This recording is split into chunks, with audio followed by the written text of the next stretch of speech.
മൈഗ്രെയിനും ആങ്സൈറ്റിയും തമ്മിൽ വലിയ ബന്ധമുണ്ടെന്നറിയാം. ഇതിൽ ഒന്നുണ്ടെങ്കിൽ രണ്ടാമത്തേത് വരാനുള്ള സാധ്യത വളരെ കൂടുതലാണ്.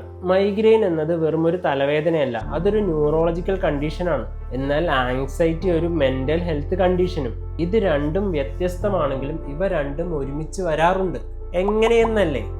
മൈഗ്രെയിൻ അറ്റാക്ക് വരുമ്പോൾ നമ്മുടെ ബ്രെയിൻ കൂടുതൽ സെൻസിറ്റീവ് ആകും. പെട്ടെന്ന് എപ്പോൾ വേണമെങ്കിലും വരാവുന്ന ഈ കഠിനമായ വേദന വ്യക്തികളിൽ ഭയവും ആങ്സൈറ്റിയും കൂട്ടും. ഇനി മറുവശത്ത് ആങ്സൈറ്റി ഉണ്ടാക്കുന്ന സ്ട്രെസ്, ഉറക്കമില്ലായ്മ, മസിൽ ടെൻഷൻ എന്നിവയൊക്കെ പുതിയൊരു മൈഗ്രെയിൻ അറ്റാക്കിന് കാരണമാവുകയും ചെയ്യും. ചുരുക്കത്തിൽ ഇതൊരു സൈക്കിളാണ്. മൈഗ്രെയിൻ ആങ്സൈറ്റിയെ കൂട്ടാം, ആങ്സൈറ്റി മൈഗ്രെയിൻ വീണ്ടും വരാൻ കാരണവുമാകാം. പക്ഷെ പേടിക്കേണ്ടതില്ല, ഇത് രണ്ടും കൃത്യമായി മാനേജ് ചെയ്യാം.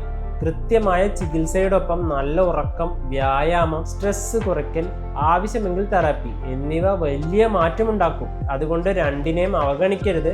രണ്ടിനും ഒരുമിച്ച് ചികിത്സ നേടുന്നതാണ് ഏറ്റവും ഫലപ്രദം. ആരോഗ്യപരമായ കൂടുതൽ അറിവുകൾക്കായി ഈ പേജ് ഫോളോ ചെയ്യൂ.